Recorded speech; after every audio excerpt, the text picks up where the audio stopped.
Hello friend, welcome to this video. दोस्तों, ये constitutional body and post का fifth video है।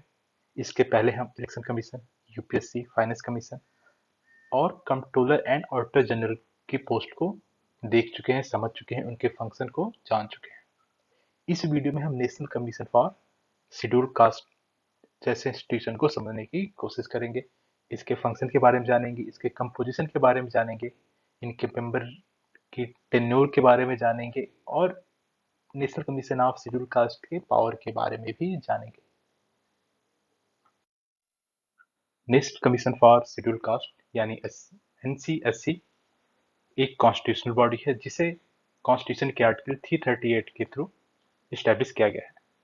अगर हम ओरिजिनली देखें तो कॉन्स्टिट्यूशन के आर्टिकल 338 के थ्रू एक special officer for SC ST का प्रोविजन था, जिसके थ्रू एक post commissioner for SC ST को इस्टेब्लिश किया गया था और एससी और एसटी से रिलेटेड जो भी कॉन्स्टिट्यूशनल सेफ गार्ड से रिलेटेड मैटर होते थे उसको इन्वेस्टिगेट करने की power commissioner for SC ST के अंदर निहित थी।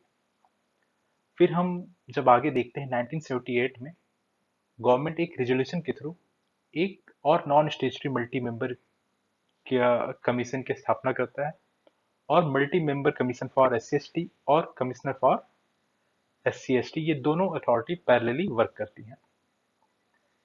1987 आते आते गवर्नमेंट फिर एक रेजोल्यूशन लाता है और उसके थ्रू जो मल्टी मेंबर कमीशन होता है for S C S T उसका नाम चेंज करके national commission for S C और एस टी कर दिया जाता है।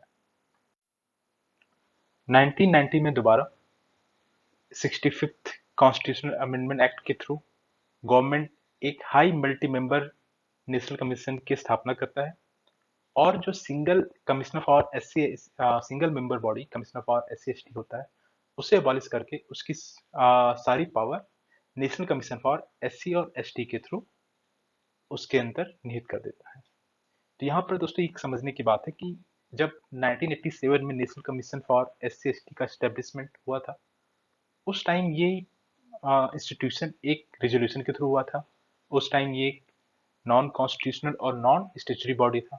लेकिन जब 65th कॉन्स्टिट्यूशनल अमेंडमेंट एक्ट आता है तो national commission for S C और एस टी एक कॉन्स्टिट्यूशनल बॉडी बन जाती है और जो commissioner for S C S T की भी पावर होती है एक सिंगल मेंबर बॉडी की, वो भी national commission for S C S T के अंदर आ जाती है और ये एक मल्टी मेंबर बॉडी के रूप में इस्टेब्लिश होता है। बाद में इस इंस्टीट्यूट को फिर से बाइफरकेट कर दिया जाता है और 2003 में 2003 में 89th कॉन्स्टिट्यूशनल अमेंडमेंट एक्ट के through national commission for SC और नेशनल कमीशन फॉर एसटी को अलग कर दिया जाता है और national commission for SC as a result of article 338 और national commission for scheduled tribe as a result of article 338 A के थ्रू स्टैब्लिश किया जाता है। एनसीएससी के अगर कंपोजिशन की बात करें तो इसमें एक चेयरपर्सन, एक वाइस चेयरपर्सन और 3 अदर मेंबर्स आते हैं जिनका अपॉइंटमेंट प्रेसिडेंट द्वारा किया जाता है। इनकी सर्विस कंडीशन भी प्रेसिडेंट द्वारा ही डिटरमाइन की जाती है। दोस्तों, इसके पहले हमने कुछ और कॉन्स्टिट्यूशनल बॉडीज देखे थे जिनकी सर्विस कंडीशन प्रेसिडेंट द्वारा डिटरमाइन की जाती है। उनमें से एक इलेक्शन कमीशन और दूसरा यूपीएससी के जो चेयरमैन और मेंबर होते हैं उनकी सर्विस कंडीशन भी प्रेसिडेंट द्वारा ही डिटरमाइन की जाती है। अगर इनके टेन्योर की बात करें तो इनका टेन्योर 3 साल का होता है और ये तब तक अपने ऑफिस में बने रहते हैं। एनसीएससी के मेंबर्स को अलग अलग रैंक प्रोवाइड की गई है। जैसे चेयरपर्सन को कैबिनेट मिनिस्टर की रैंक प्रोवाइड की गई है, यानी जो भी अलावेंस या प्रिविलेज एक यूनियन कैबिनेट मिनिस्टर को मिलते हैं वो सारी प्रिविलेज अलावेंस चेयरपर्सन को भी मिलेंगे। और जो एनसीएससी का वाइस चेयरपर्सन होता है उसे मिनिस्टर ऑफ स्टेट की रैंक प्रोवाइड की गई है। इसका मतलब ये है कि जो भी अलावेंस और प्रिविलेज मिनिस्टर ऑफ स्टेट को मिलते हैं वो सारी प्रिविलेज और अलावेंस वाइस चेयरपर्सन को भी मिलेंगी। और जो अदर्स मेंबर होते हैं उन्हें secretary of government of India की रैंक प्रोवाइड की गई है। एनसीएससी के अगर ड्यूटीज और फंक्शन की बात करें और अगर फर्स्ट फंक्शन देखें तो जो भी कॉन्स्टिट्यूशनल और लीगल सेफगार्ड शेड्यूल कास्ट के लिए बनाए गए हैं वो सफिशिएंट हैं या फिर वो सही तरीके से इम्प्लीमेंट हो रहे हैं कि नहीं हो रहे हैं, इसको इन्वेस्टिगेट करने की और मॉनिटर करने की ड्यूटी एनसीएससी की होती है।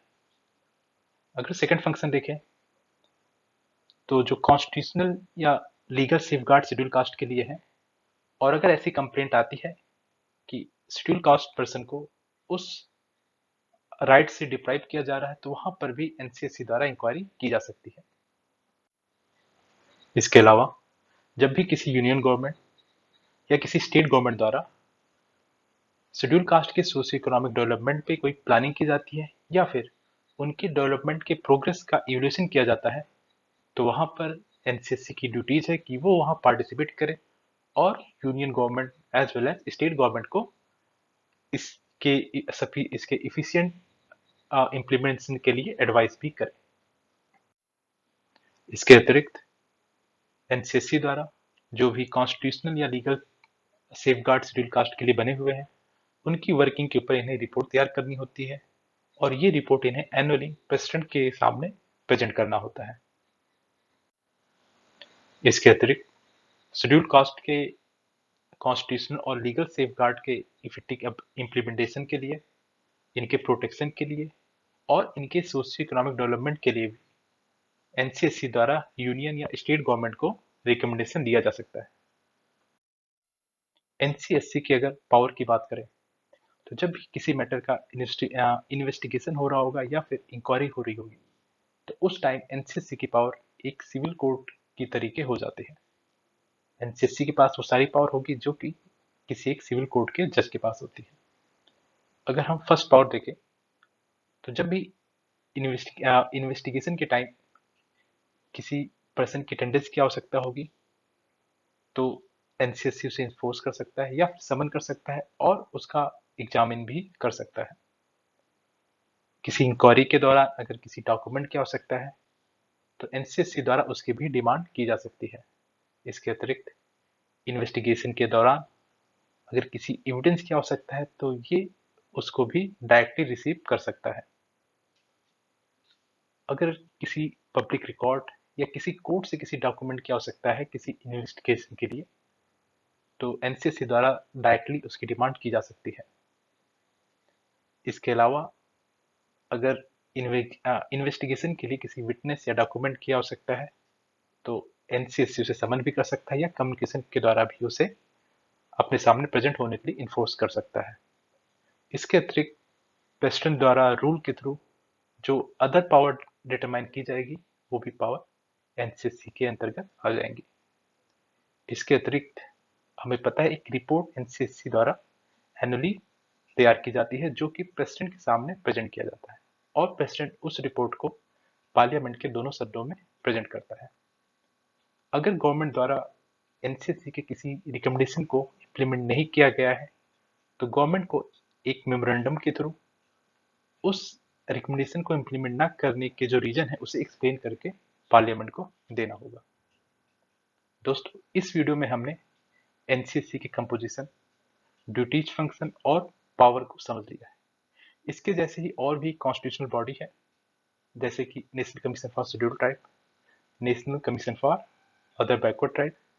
इसके अतिरिक्त कुछ और नॉन कॉन्स्टिट्यूशनल बॉडी भी हैं, जैसे कि national commission for women, national commission for child and national commission for human right. ये सब नॉन कॉन्स्टिट्यूशनल है पर स्टेचुरी बॉडी है, तो इनको भी हम आगे आने वाले वीडियो में देखेंगे। इस वीडियो में बस इतना ही। मिलते हैं आपसे अगले वीडियो में।